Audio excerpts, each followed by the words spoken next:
Hey there, I'm Amy from thecrazycraftlady.com. Today I'm going to share a few brand new crafts using one of my all-time favorite craft supplies, and that is the Humble Drop Cloth. So a cotton canvas fabric that kind of mimics like a linen blend fabric, but for a fraction of the price. I buy mine at Home Depot in the paint section, and they have a ton of different uses. Today I'm going to share some fall-inspired crafts and DIY decor, all using drop cloths.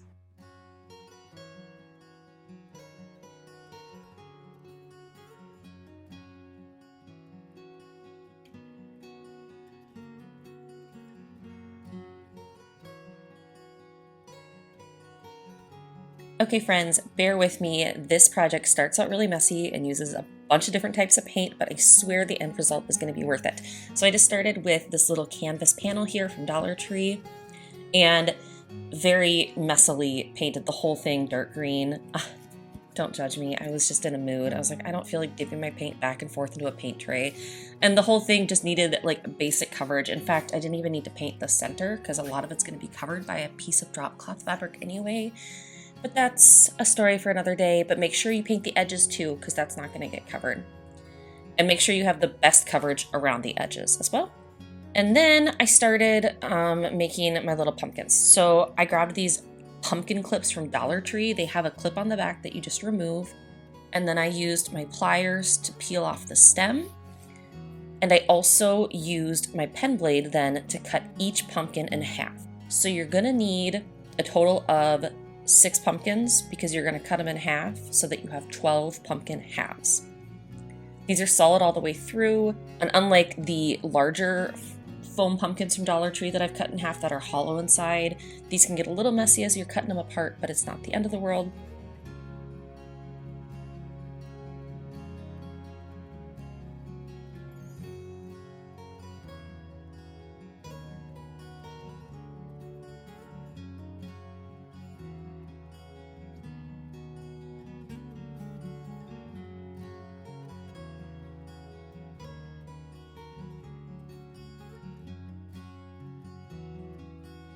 But once I had all of my pumpkins cut in half, I just started painting. So step 1 is a base coat in a color of your choosing. I've painted enough pumpkins that I kind of have my go-to favorite colors of chalk paint and matte paint. I'll link some of them in the video description or list them.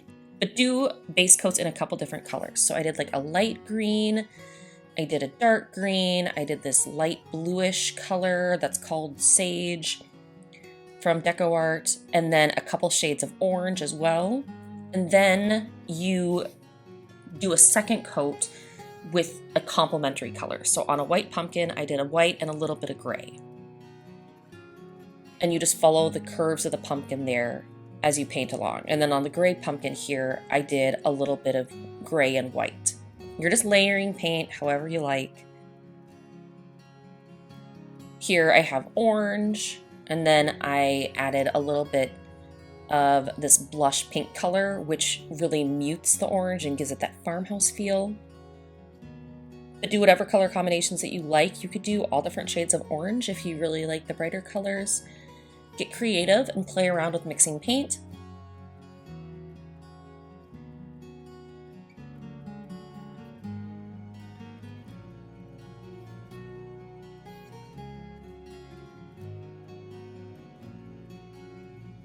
But then once all my pumpkins were painted and everything had dried, I cut a piece of drop cloth fabric just a little bit smaller than that little canvas backer there, maybe like an inch smaller on each side.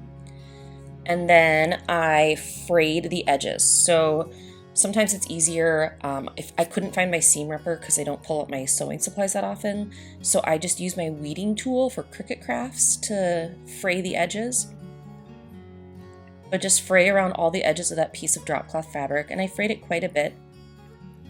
And then it's time to assemble. So I just used Elmer's school glue, and I used a paintbrush, and I smoothed down a layer across the whole back of that canvas there. And then you just lay the piece of fabric down and smooth it down, and it'll stick to the green backer. You can see here I added way more green paint than I needed to because only a small amount of that canvas showed. And then it's time to embellish the pumpkins. So start by making a twine bow. I do the bunny ears method, so loop, loop, and then you tie the two loops into a little knot, and it makes a perfect little bow there. And then I cut the tiniest pieces of faux greenery and a little piece of a stick from my yard. And then you just hot glue everything together. So we'll just hot glue the stick right to the back of that cut pumpkin half. And then hot glue the tiny piece of faux greenery and the twine bow right to the top of the pumpkin.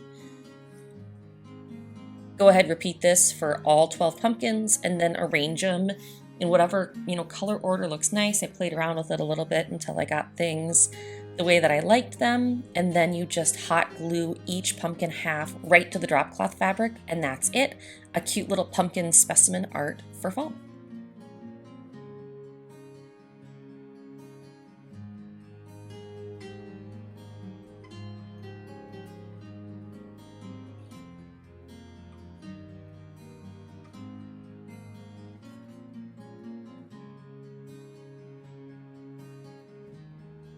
All right, this is a freezer paper, how to print on fabric hack technique that I've used before.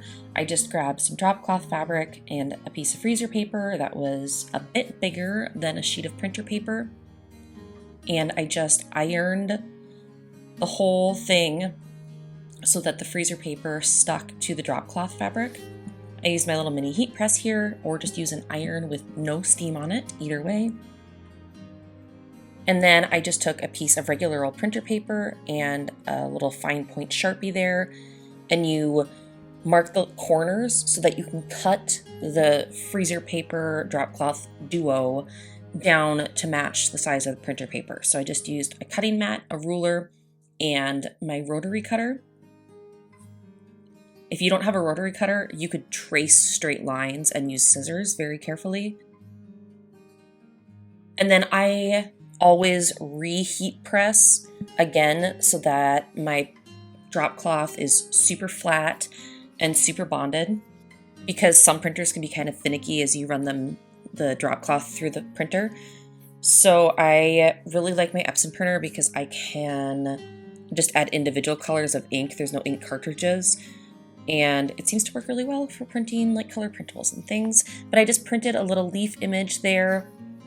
And then I grabbed 4 little wooden half beads. These are 15mm half beads, and painted them navy blue just to kind of accent the blue paint color in that leaf.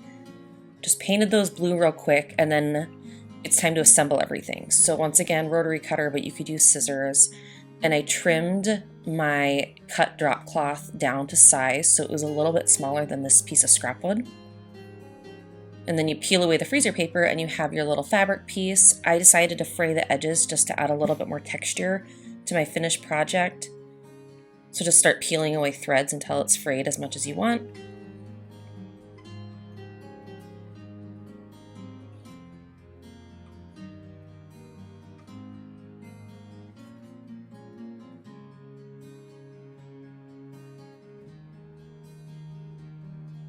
And then I used wood glue because it was kind of at the front of my craft stash. Tacky glue, school glue would work just fine. And I just brushed it on with a paintbrush and then smoothed down the drop cloth fabric right on top of it.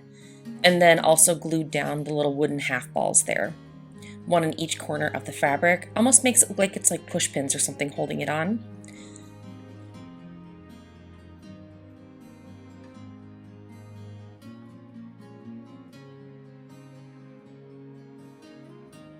And then my final step, just to make this look a little extra finished, is I picked a red burgundy color that complemented the printed leaf image there, and I just painted the edge of the little scrap wood sign, and that's it. A little mini sign for fall, but you could make this for any season and print literally any image that you like, or make this in any size that you like.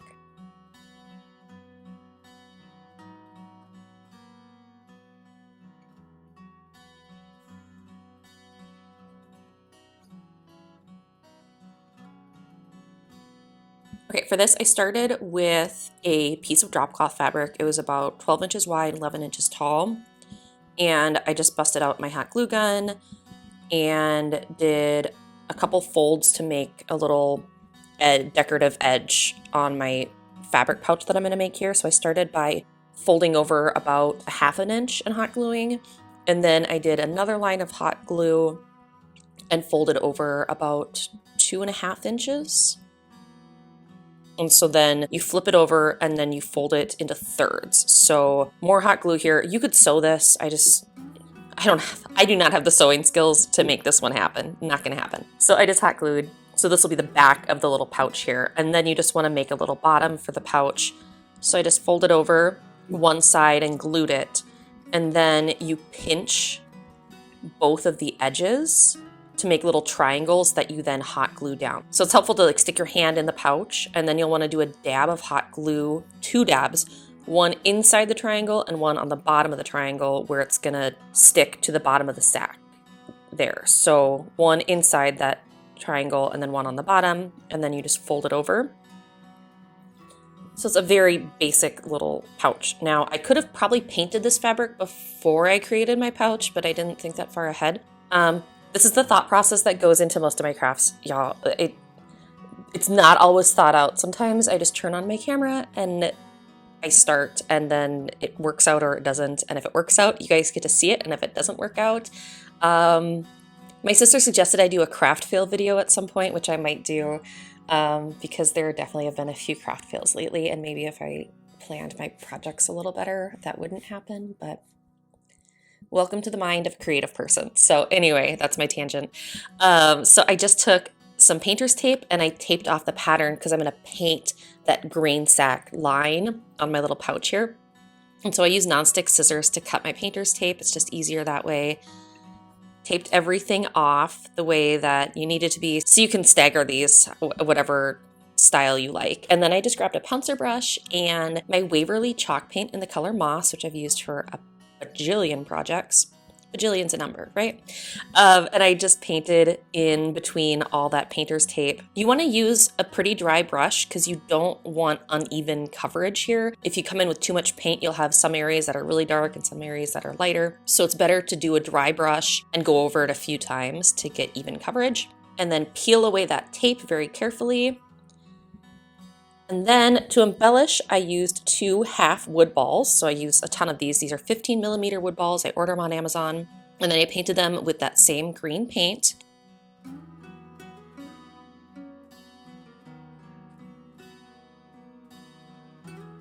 And then you have to make a hanger so this project can hang up. So I took 6 pieces of twine, tied them in a knot, taped it to my work surface, and then you just braid it. So I do 6 pieces of twine, and then each section of the braid is 2 pieces of twine. It just makes a thicker braid. And so braid that all the way down. And then you just assemble it. So hot glue each wood half ball in the top 2 corners of your little pouch there. And then cut off the end, the painter's tape there that held my braid together. And then a dab of hot glue right inside the pouch. Pretty generous amount of hot glue. And then just stick that braid end in and give it a pinch. And it's gonna kind of seal that little corner of the pouch closed. And then you'll repeat that process on the other side of the braid.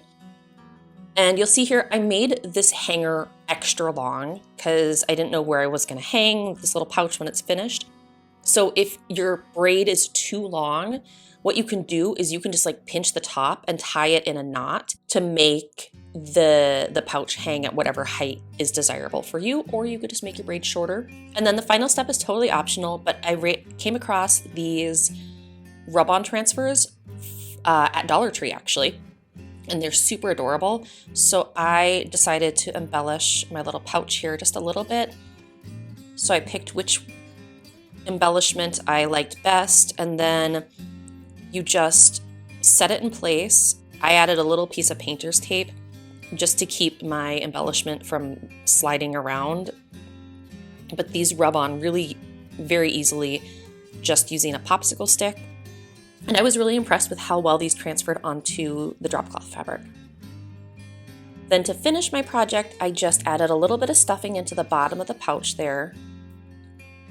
You can use whatever you want. You could even just crumple up a piece of paper. And then filled the pouch with some fall flowers, and that was that.